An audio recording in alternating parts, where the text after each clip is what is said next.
Bonjour et bienvenue dans un nouvel épisode de Comics Code, un épisode dans lequel on va parler de Judas, l'œuvre apocryphe et blasphématoire de Jeff Loveness et Jacob Rebelka.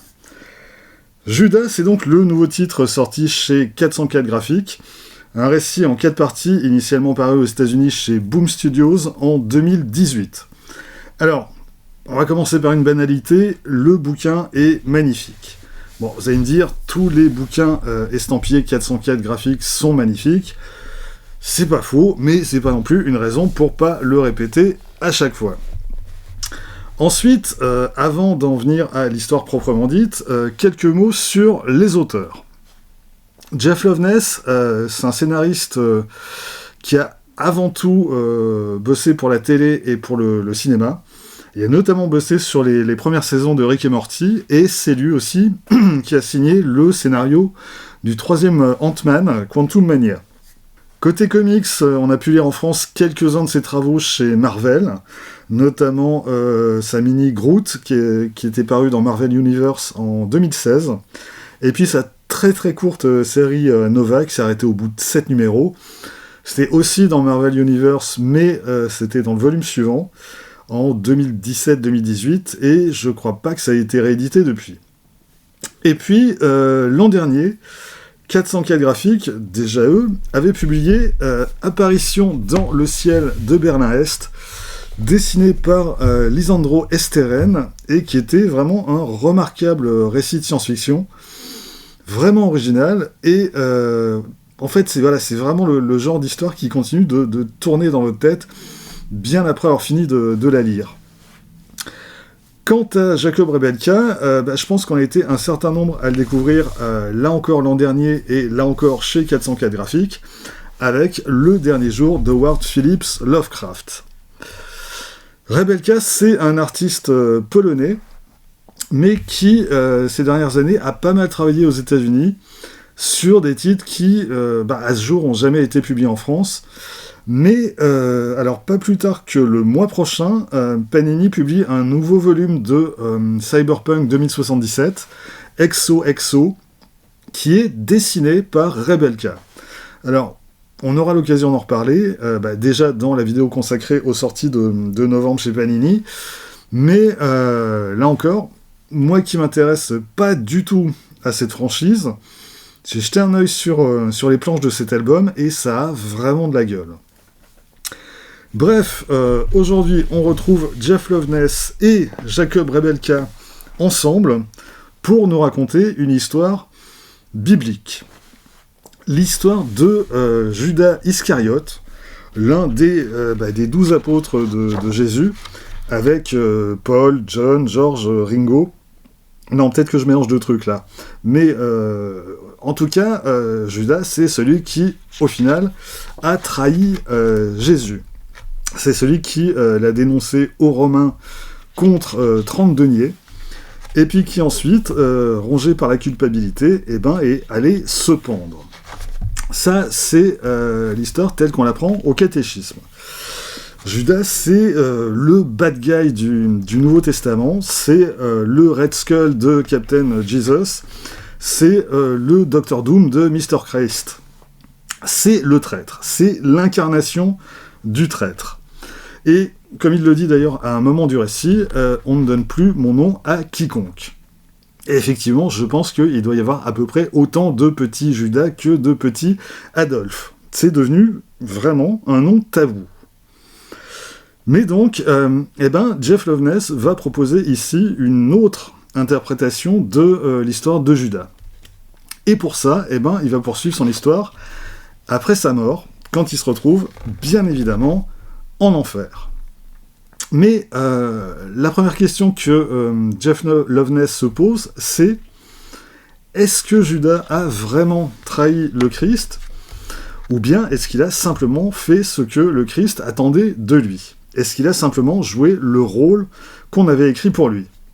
Parce que sans sa trahison, il n'y a pas de crucifixion, et sans crucifixion, pas de résurrection, et donc, au final, pas de rédemption pour l'humanité. Et donc, c'est qui le couillon dans toute cette affaire? C'est Judas. c'est lui qui est sacrifié et qui est condamné aux enfers, pour que l'histoire du Christ puisse se terminer comme elle doit se terminer.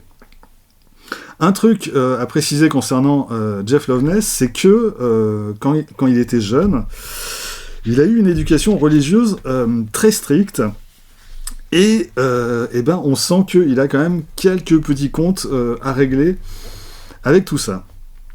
Alors, c'est pas un rejet brutal de cet enseignement qu'il a eu, mais c'est une remise en question de tout un tas d'interprétations généralement faites de telle ou telle histoire de la Bible, et pas juste celle de Judas.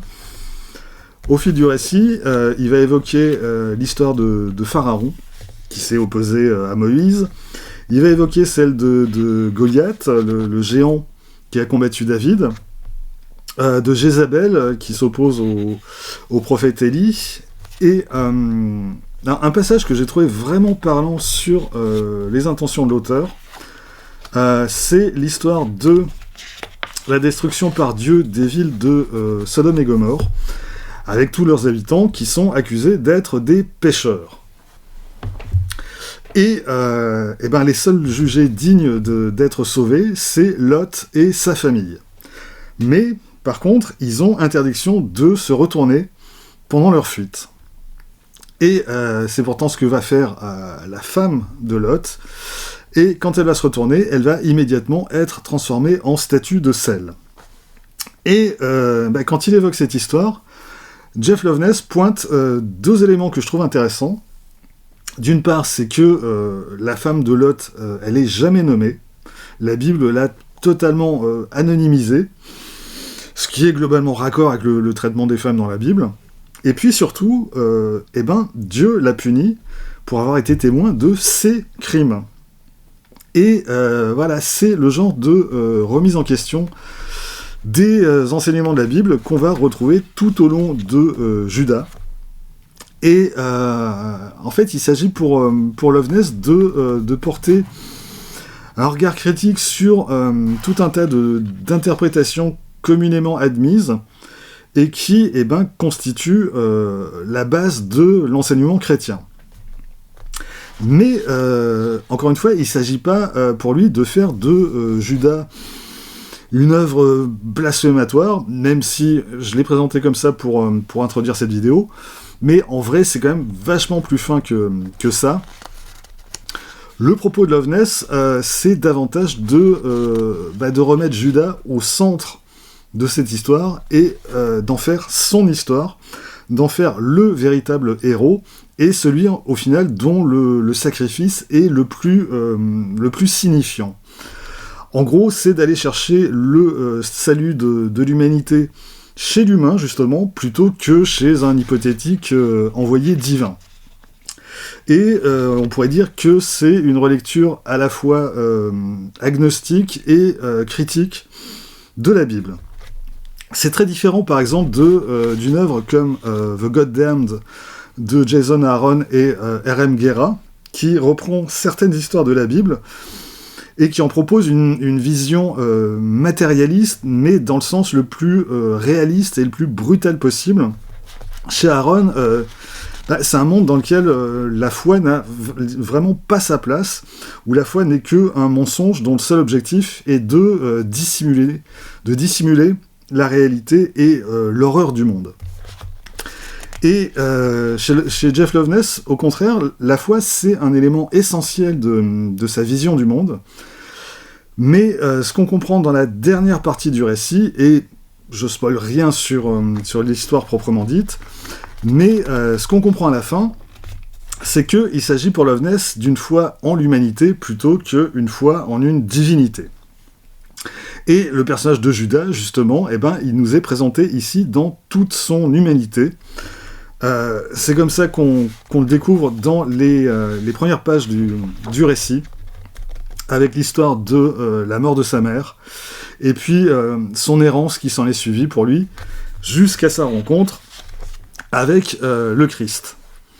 Bref, à travers ce récit, Jeff Loveness, non seulement il essaie de défaire l'image de traître qui colle à la peau de Judas depuis quand même plus de 2000 ans, mais il en fait le véritable héros de cette histoire, et c'est le personnage qui a toute son admiration et tout son amour.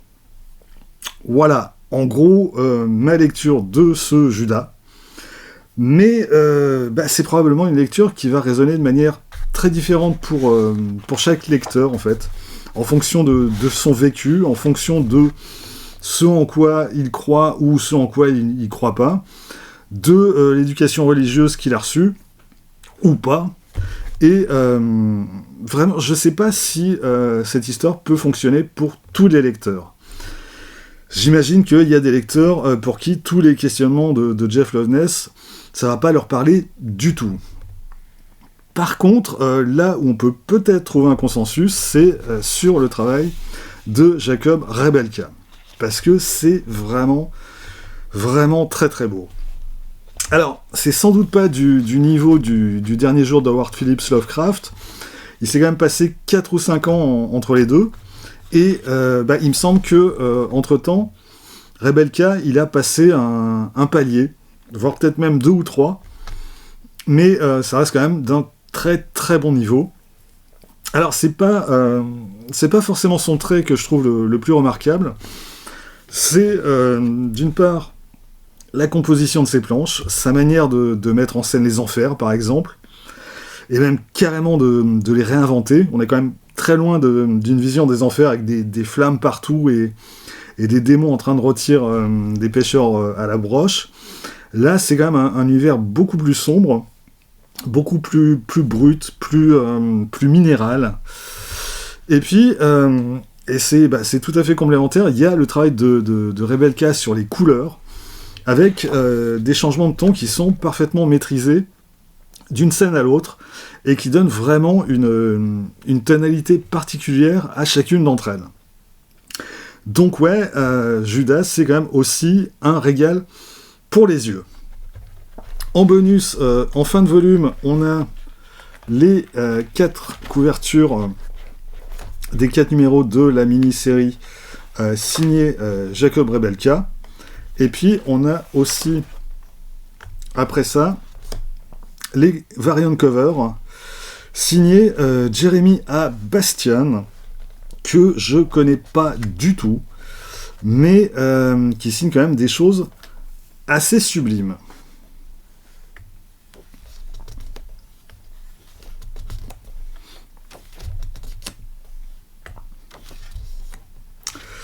Voilà, donc, Judas est donc sorti chez 404 Graphiques.